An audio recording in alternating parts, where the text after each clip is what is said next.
Hello and welcome to Soul Love with Kimness. I am Kim van der Zande, your host, and I'm super excited to share another episode of Soul Love with you, where we share inspirational and empowering stories from the heart. We talk about the beauty and the shadows as both are part of the ascension journey, to remind you that you are powerful, you are magical, and to have trust in what you feel to be true deep within. Enjoy this next episode of Soul Love.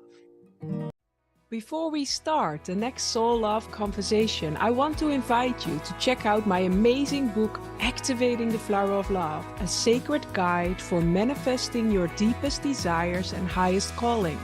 This sacred book, filled with powerful tools and activations, will guide you to open your heart to the beauty and wisdom within you, empowering you to create the life you deeply desire from the foundation of love.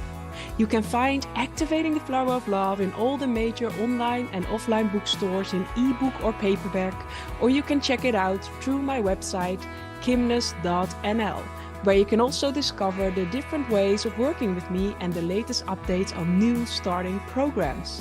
Enjoy this next episode of Soul Love.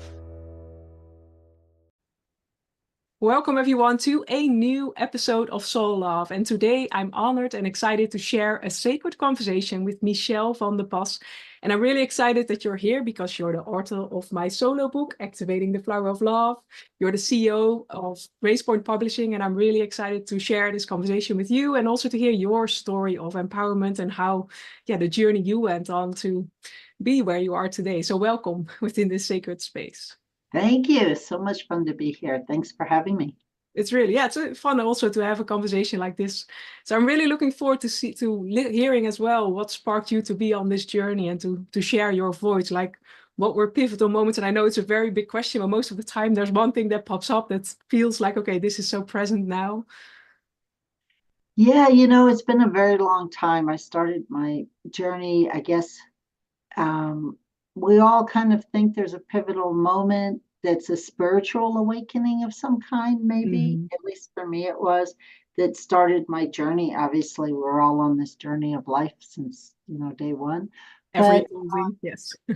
I was really in my late 20s and things were falling apart around me and I wasn't feeling well and my health wasn't good. And I just went down the rabbit hole, of healing myself and spirituality and all those things. And over the years, as I became more grounded in who I was and understood who I was and understood my spiritual direction, I just started getting nudged to help people, to inspire people, to share my voice more, right? And so it wasn't like one big thing, although like most people, I did have sort of a breaking point where I had to wake up, right? The Yes. 2x4. Yes. But then the whole thing about sharing my message came over time. And as you know, I published my first book. It's almost 26 years ago now. And that was a pivotal time when I'm like, okay, now I'm putting my message out into the world. I'm sharing my voice and I'm going to help others do the same in a bigger way. Yeah. Because there's really something powerful and profound that happens when we first write our story down to paper, but then also publishing, because those are two different things, writing it for ourselves and then also that it goes out into the world, because it's something like it's almost forever there, because like a book, it's not even like a social media post that you can maybe delete again, or it's out there. It's out there, and there's a big up level that comes at every stage. You write your journey and you get it out on paper, and there's an up level that comes where you are sharing your heart and soul. And then you have to go through editing. And oh my gosh, that's so crucial and so excruciating for so many people, because now an editor's in there, messing with your heart, but that's not how it really is. That's just how it feels. So there's a big up level that comes with allowing someone else to see you at your most vulnerable on paper and working through that process. And then, like you said, and then hitting that publish button, and it's like, oh my gosh, it's out there. And so you have to be ready to be visible. You have to be ready to say, this is who I am, and I love myself, and here's my book. It is. Yeah, because it really, in a way, builds your confidence as well, because you're really saying like, okay, this is who I am. It was also in already writing your bio, claiming certain things like, okay, who am I? You need to think about things you've never thought about. It's like, yeah. Yeah, yeah. And now, you get to say, I am an author. I am a Yes. published author. I'm an expert in, love and connecting with hearts, and you get to own it and claim it. Yeah. And how did the shift happen from you writing your first book to now having your own publishing house and sharing Yeah. books from all over the world? And Yeah, that took a little while. That took some time. So I started helping other people publish and self-publish and learn how to really get their words out on paper. I'd been doing marketing before that, so it wasn't a big shift. In my head, it's all kind of the same thing. How do you get your message out? So I shifted from marketing and helping people, write flyers and sales copy and all those kinds of things over to writing their book. And I work mostly in nonfiction, like almost all nonfiction. And so that was an easy shift just to help people do that. But it took a long time before I opened my publishing company. That was only about a decade ago, 10 years ago. So I had 15, 16 years in there where I was helping other people publish and just helping them publish and find publishers. And then when Amazon came along, use Amazon to self-publish and all those things. And people started asking me over and over, I don't want to mess with the publishing. I don't want to have to worry about the distribution and ISBN and all that. Will you help me? So finally, again, it's a little bit like the 2x4. I'm like, okay, I'm going to do this. And a friend of mine and I co-founded the company. We opened the company. Now I'm 100% owner, but she's still on the board, and we still talk every day. And we've published, almost 200 books. Yeah, wow. Yes, where mine is one from. So I'm really honored. There's one fabulous one. Yes. Yeah, I know it. But what have you noticed in your own growth in stepping into the space where you brought your book into the world, and then also like bringing others in, like starting your publishing business? What has helped you to, because it are all spirals of growth, and we also are in our own way being invited to step out of our comfort zone. What is really like the mindset shifts, or what are tools and gifts that have helped you to create what you have created? Because for everyone, sometimes it may look easy on the outside, but we know like when creating something like this, it's asking something of us. When birthing things into the world, it's asking like, and what has really helped you to move beyond the fear, move beyond the doubt, move beyond the, yeah. I think that's an interesting question, because I'm not sure as a business owner and an entrepreneur, I ever totally moved beyond the fear and the doubt. Yeah. It's always there. It's just that I do the things anyway. And they say, let your faith pull you forward more than your fear, right? Yes. I really subscribe to that. I get up every day, I do my work. There's always like, what if, but I do my best to quiet that and keep moving forward. I look at small wins and small successes, because that gives us confidence, right? All of us gives us all confidence. I think in response to your other question, like how have I grown or what do I need to do? It's a huge growth to step into a leadership position where you're a steward of other people's dreams and other people's books, and trying to help the author make it the best book they can put out at the time. So authors are at all different levels of their own personal growth and messages and stories, with all different levels of writing and all different levels of being able to accept editing, have editing, all of it, want editing, right? Some people don't want any editing. And so it takes a lot of discernment on my part and a lot of leadership to help my team hold that balance, putting out the best book we can put out at this time and place for that author, and pushing the author to make it better, but not so much that the author says, I'm done, I can't do this anymore, right? Yes. And so internally, that's holding that energetic space. Yeah. Is a big capacity. And then leading my team, editors, publishers, everybody that works on this team, leading them, and then leading myself, you know. It's like you, I'm a woman in a chaotic world with lots going on, Yes. right? Family, personal stuff, lots going on, business. And so it's multifaceted, and it seems pretty crazy out there in the world right now. We were talking about that offline, right? Yeah. And it's not just in the US or in Europe, it's all over the world. It's pretty intense right now. And so I think for all of us, the more we can just realize that we have the capacity to lead ourselves, lead our projects, be in purpose, as you might say, lead with heart, stay in our heart, right? Yeah. I think it doesn't make it easier, but it helps us stay more grounded and on track. Yeah, I love that. And I think that's such an important message, because sometimes we can feel like, okay, it looks easy, but it's not, but it's really leading with, for me, it's indeed love or our heart, but this inner knowing we feel within ourselves, and that is constantly guiding us beyond what we maybe feel safe, or what we maybe know with our minds, or what we know deep within. It's the only way to move forward. It is going on this, like, follow your intuition, follow your inner guidance. And I love, as you shared in your story, like you so being guided to start this publishing agency, that people already are inviting you to, okay, how can you do it for me? And I love that when we are truly ready to listen, beautiful things open up, and there is this flow of, okay, these nudges that guide us in a direction that is aligned, even though there might be a lot of chaos around us. But it's looking to those little things that spark your joy, or that are coming, like a message is coming on your path 3 or 4 times. Maybe it's time to listen, or there's a greater picture in that. But I love that. Yeah, absolutely. And I have learned, if you don't listen, the 2x4 comes right from the universe and says, come on, get with the program. So, comes knocking on your door louder. Yes, it does.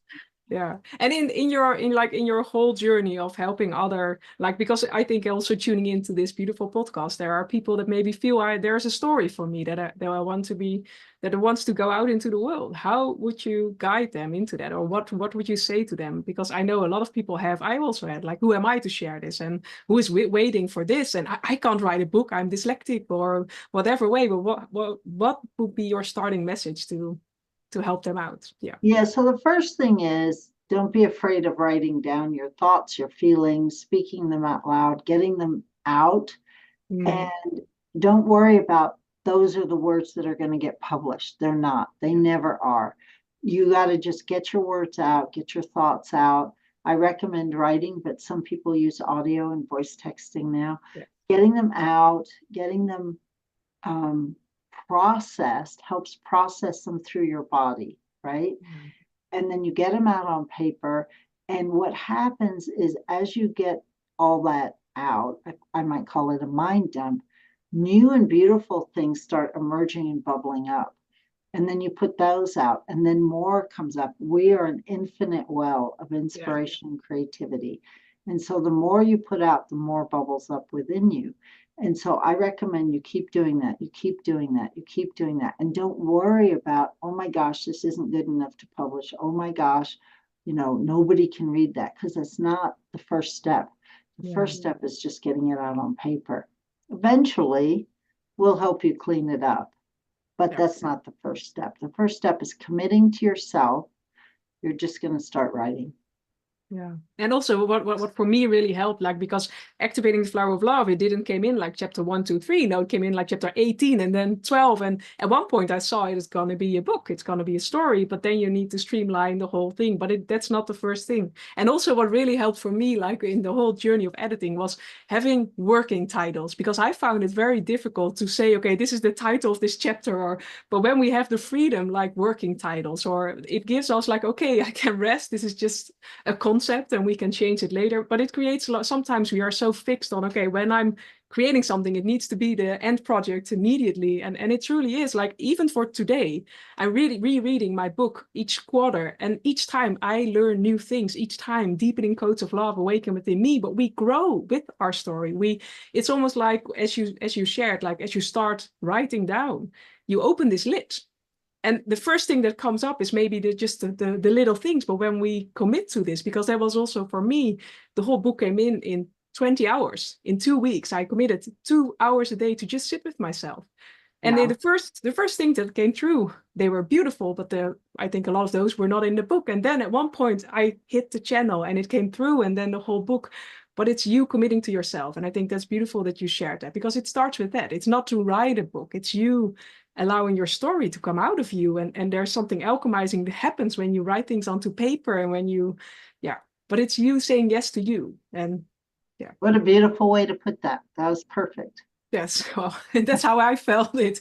Yeah. And it really, because it, like, as we grow up, we have sometimes so been dimmed, and we like don't express your truth or be like everyone else, or there's so much within us that has been put down. And when we allow that self to have a voice, so much opens up. But it's also a healing journey, because I love that you shared that as well, because as we put them onto paper, and also in editing, you need to reread your chapter, your book, your whole, a couple of times. So in that, there's also a healing journey that happens, because then you get to reread it through a new lens and through another lens and through, so it's like, it's such in a way, a gift to yourself.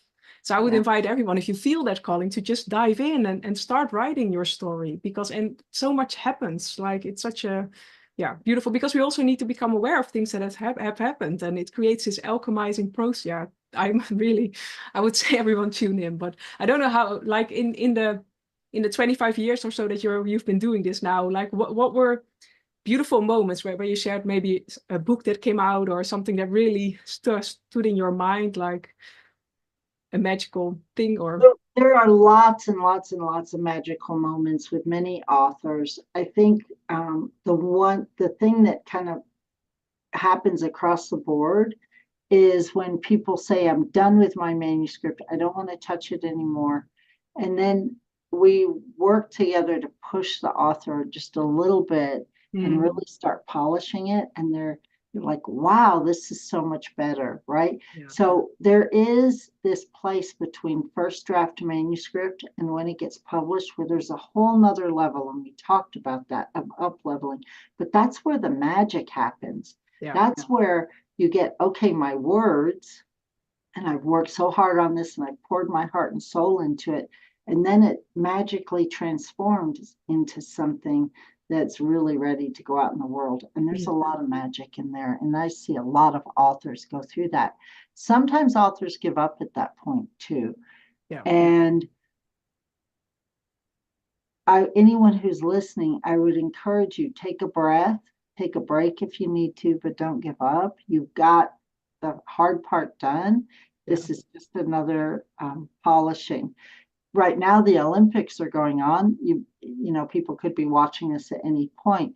But if you think about it, there's a place where you are like, practice, practice, practice, and you're in your hometown. And then it's like, then you got to really prepare, put on the costume, get your mindset on, get out there and perform. And then it's a whole nother level of magic, right? And I think that's what I'm comparing it to today. I love this. Yeah. It's really, in a way, running an Olympics, or it is. But it's also honoring the different phases of publishing, or of creating our story and putting it out. And I get that. And it's sometimes also because, again, we can push ourselves so far, sometimes taking a rest, because when we zoom out, we see different things, and we suddenly can take the whole picture again, instead of like last week, if you look back at she shared a beautiful story about being in the story, or like being outside of the story. And there's a whole different thing that happens. Sometimes we can so be focused of being weeks into the same thing. And sometimes it's important to just for a moment give ourselves a holiday, or do something fun, or just zoom out, and then with a whole new perspective step into that stage. But it's a birthing process. It's really the whole editing journey. It's a birthing process, and it's honoring each phase of that process and what happens. And I think that's really amazing. Right. And you're also like coaching people in so I think that's I personally, I still coach people, just like I always have, on marketing and getting your message out, and around your book, and using your book as a platform, and just like you're doing. Maybe it's in a podcast, maybe it's media, maybe it's speaking, but continuing that journey to get your message out. I think that's beautiful, because there's also like, there's one thing to bring it out, but then it's also like getting your book out into the world and getting it spread with everyone. And yeah, so I think that's really beautiful. And what like for you now looking forward, like what are things that you're excited for, that you're putting out on the horizon to step into? Or Yeah. So we've got a big distribution deal right now. So we're putting books out and all over the world. I'm very excited about that. We're publishing new books. I've got some speaking coming up. So I'm going to be speaking at the end of the year, several places. So personally, it's a little bit of a shift for me to take myself out of my office and go out into the world and share my message more. And I hope to do more of that next year. And just hang on for this crazy ride of life. Yes. Yep. And do you already have a vision of what your message will be, or what your like what is the thing you're passionate about to share? Like how? Yeah, it's the same as it's always been, which is if you have a nudge inside your heart, something that you want to share, something you're here to do, Yeah. then my message is that nudge is enough to get you started. Follow it, follow your own intuition, your own heart. Don't let your dreams die inside you. That might be a book. It might not be a book for everybody, but not everybody has a calling like that. Yeah. Right? But if you do, let's find a way to help you go live that calling so that you are in your purpose and feel alive and on fire. Yeah.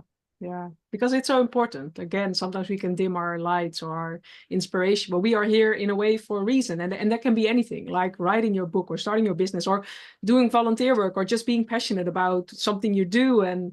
But it's, again, allowing this light that is within us or expression or whatever to give light to that form or, yeah, to really. So I think that's such a beautiful message, because in a way we all feel something, because we're this ever evolving journey on this journey of growth and expansion, and we're here to learn and to experience. So we will always have a vision for something that is calling us in the future, or something that is calling us to be creative, because through the creation process we grow, and through the creation process we fall and we rise up again, and that's just part of the journey. Yeah. And I don't know, like, yeah, perfect. Yeah, absolutely. I think. But what has helped you in, like, I'm still looking, like, what has helped you, like, are there things that have helped you to be on this journey, like? Well, I walk. I do creative things. I used to paint a lot. I don't paint anymore, but I always find something kind of creative to do. Yeah. In my spare time, right? We all love Yes. that. But I I have always consistently walked though, and that helps me. Just walking, it moves it through my body. It allows me to process. When I don't walk, if I skip several days of walking, I can tell. Yeah. And so that's important for me. I try all new kinds of crazy creative things, cooking, piano, music, singing, Yes. acting, dancing, all kinds of things. Not for any reason other than to just stay in my creativity and writing. So I think those things are really important for me. Some people meditate. I sort of walking is my walking meditation. Some people do yoga, some people sing. Everybody's got to find their own way, but you do need something. You said that earlier, to get yourself out of the weeds of what you do every day and get into a different part of your brain, get into your body. Yeah. That helps. Yeah, and especially the creative things, because they help as well with, again, writing your story. When you allow that creativity to flow whatever way it wants, but you're getting in this alignment, in this. And walking, for me, it's the same. Each morning when I start my day, it's first when I can 45 minutes walk, and then, because it helps in so many ways, but also being in nature, it helps us to purify, and it helps us to process, and it helps us to ground and to center in ourselves. And it's healthy for our bodies, because a lot of things happen when we're in this process of, but it's so important. And I think especially when you're so busy with, like, life is busy, it is chaotic, but creating these small moments for ourselves where we are just getting back to this centeredness, and it can be through creative things or through walking, and it doesn't mean it needs to take an hour. It's just this short, like, okay, or tuning in through meditation, tuning in, like, okay, what do I need for a moment? Just feel with your body, because in that also your message, again, from the inspiration is more easily to flow. You can follow your spark more when you're centered, because it's so important. Sometimes we can so be busy with life, just happening or so many tasks that are coming at us. And then it's, especially in those busy moments, it's so important to take a moment to recenter and to tune in and to, yeah. So I think that's really, really beautiful. So if there was one, like I want to share, if you want to know more about Michelle and how you can work with her and find Gracepoint Publishing, I will share all the information below this video or whatever audio, whatever way you're tuning in. But if there was like in this, this rapid ascension time we are in, if there was one tip or advice you would like to give to everyone tuning in, what would it be, or one? Yeah, so I think we've mentioned quite a few, you know, write, journal, don't worry about the outcome, just keep doing it. Keep yourself curious about the world. I think that helps, right? None of us know it all. So yes, be curious. Those are the two things I think that really help us all. And just stay in the present as much as you can, because we're in a crazy world right now. So enjoy today. Yes. Yeah. And wonder helps again with that, because like this, I love that, because there's so much to be joyful about. Or when we truly look around us, there's so much beauty still in this chaotic world, like the flowers or the sun or the rainbows or butterflies flying by. And when we notice that, our energy shifts, and so I think that's really beautiful. And again, for that, we also need to be present. So I love the, the beautiful share. So I want to thank you for sharing your voice and sharing your light, and looking forward to seeing everything else that is unfolding for you and Gracepoint Publishing. And I want to thank everyone tuning in for being here, for being you, and let us know what sparked for you. And I'm looking forward to seeing you in the next Soul Love podcast. So for now, much love, and see you next time. Bye. Thank you for joining this episode of Soul Love. If you want to find out more about what we do, you can find it below. And I'll see you in the next episode. Much love.